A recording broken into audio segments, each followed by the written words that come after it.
ಜಗತ್ತಿನಲ್ಲಿ ಪ್ರೀತಿಗಿಂತ ಮಿಗಿಲಾದದ್ದು ಯಾವುದೂ ಇಲ್ಲ. ಅಂದ ಹಾಗೆ ಈ ಪ್ರೀತಿ ಅಂದ ಕೂಡಲೇ ನೆನಪಾಗೋದು ಭಗವಾನ್ ಶ್ರೀಕೃಷ್ಣ ಹಾಗೂ ರಾಧೆ.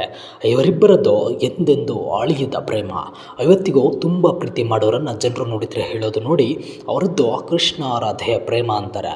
ಅಷ್ಟಕ್ಕೂ ನಾವಿವತ್ತು ಕೃಷ್ಣ ಹಾಗೂ ರಾಧೆಯ ಪ್ರೇಮದ ಕಥೆಯನ್ನು ಮತ್ತೊಮ್ಮೆ ಹೇಳೋಕ್ಕೂ ಕಾರಣ ಇದೆ.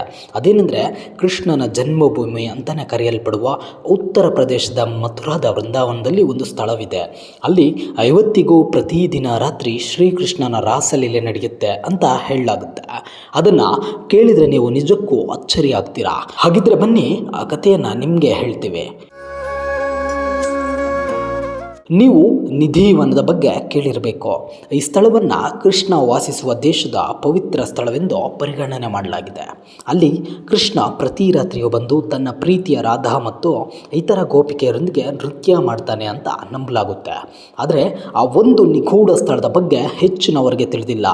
ಪಟ್ಟಣದಲ್ಲಿ ಯಾರೋ ಅಥವಾ ಪ್ರದೇಶದಲ್ಲಿ ವಾಸಿಸೋ ಜನ ಅದನ್ನು ನೋಡಿಲ್ಲ.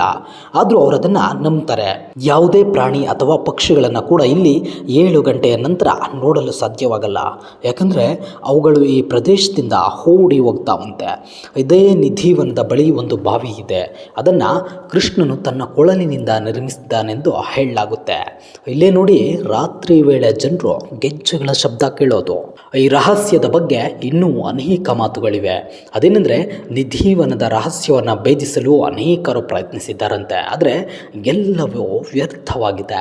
ಅದೇ ಒಮ್ಮೆ ಒಬ್ಬ ನಿಧಿವನದ ಒಳಗೆ ಮರಗಳು ಅಥವಾ ಕೊಂಬೆಗಳ ಹಿಂದೆ ಅಡಿಕೊಂಡು ರಾಸಲೀಲೆ ನೋಡಲು ಪ್ರಯತ್ನ ಮಾಡಿದ್ನಂತೆ.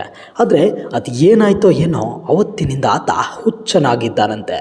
ಒಂದು ವೇಳೆ ಆಕಸ್ಮಿಕವಾಗಿ ಯಾರೂ ಈ ಕೆಲಸ ಮಾಡುವಂತಿಲ್ಲ. ಅಪ್ಪಿ ತಪ್ಪಿ ಅಂತ ಕೆಲಸಕ್ಕೆ ಕೈ ಹಾಕಿದರೆ ಮನಸ್ಸು ಕಂಗೆಟ್ಟು ಭಯಾನಕ ಸ್ಥಿತಿಯನ್ನು ಎದುರಿಸಬೇಕಾಗುತ್ತೆ ಅಂತ ಇಲ್ಲಿನ ಜನ ಹೇಳ್ತಾರೆ.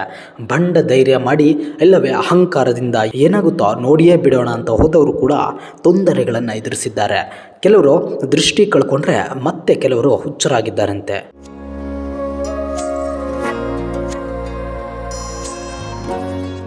ಮತ್ತೊಂದು ವಿಚಾರ ಅಂದರೆ ಈ ಪ್ರದೇಶದಲ್ಲಿ ವಾಸಿಸೋರು ಅಥವಾ ನಿಧಿವನ ಹತ್ತಿರ ತಮ್ಮ ಮನೆಗಳನ್ನು ಹೊಂದಿರೋರು ಯಾರೂ ಉದ್ಯಾನವನದ ಬದಿಯಲ್ಲಿ ಕಿಟಕಿಗಳನ್ನು ತೆರೆಯಲ್ಲ.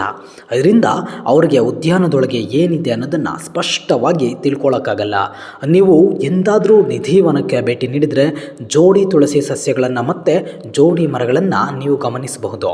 ನಿಧಿವನದ ಸುತ್ತಮುತ್ತಲಿನ ಪ್ರದೇಶ ಬಹಳ ವಿಶಿಷ್ಟವಾಗಿದೆ. ಇದು ಅಸಾಮಾನ್ಯ ಟೊಳ್ಳಾದ ಮರಗಳಿಂದ ಸುತ್ತುವರಿಯಲ್ಪಟ್ಟಿದ್ದು ಚಿಕ್ಕದಾಗಿದೆ. ಕೊಂಬೆಗಳೆಲ್ಲ ಕೆಳಕ್ಕೆ ತಿರುಗಿ ಬಿದ್ದಿದೆ. ಸ್ಥಳೀಯರ ಪ್ರಕಾರ ಈ ಸಸ್ಯಗಳು ಮತ್ತು ಹಲವಾರು ಮರಗಳು ಕೃಷ್ಣ ಭೇಟಿ ನೀಡುವ ರಾತ್ರಿ ಸಮಯದಲ್ಲಿ ಗೋಪಿಕೆಯರಾಗಿ ಬದಲಾಗ್ತವಂತೆ. ಕೃಷ್ಣ ತನ್ನ ರಾಸಲೀಲೆ ಪ್ರದರ್ಶಿಸುವಾಗ ಸುತ್ತಲೂ ನೃತ್ಯ ಮಾಡ್ತವೆ ಅಂತಲೇ ನಂಬಲಾಗಿದೆ. ಶ್ರೀಕೃಷ್ಣನನ್ನು ಸ್ವಾಗತಿಸಲು ಮರಗಳು ಸಹ ಪ್ರಕಾಶಿಸ್ತವೆ ಮತ್ತು ಮುಂಜಾನೆ ತಮ್ಮ ಸಾಮಾನ್ಯ ಸ್ವರೂಪಗಳಿಗೆ ಮರಳುತ್ತವಂತೆ.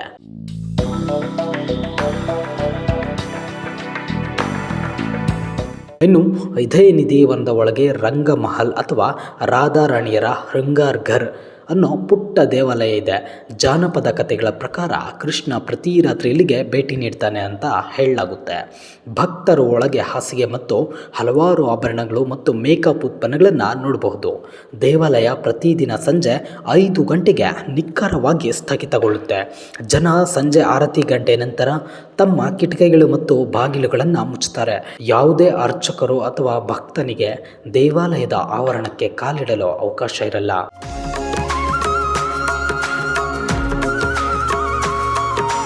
ಈ ಪವಿತ್ರ ನಗರವು ಉಷ್ಣವಲಯದ ಹವಾಮಾನ ಹೊಂದಿರೋದ್ರಿಂದ ಬೇಸಿಗೆಯ ತಿಂಗಳುಗಳನ್ನು ಹೊರತುಪಡಿಸಿ ಭಕ್ತರು ವೃಂದಾವನಕ್ಕೆ ವರ್ಷ ಪೂರ್ತಿ ಭೇಟಿ ನೀಡ್ತಾರೆ. ಆದರೆ ಇವತ್ತಿಗೂ ಕೃಷ್ಣ ರಾಧೆ ಇಲ್ಲಿ ಒಂದಾಗ್ತಾರೆ ಅನ್ನೋದೇ ಕುತೂಹಲ.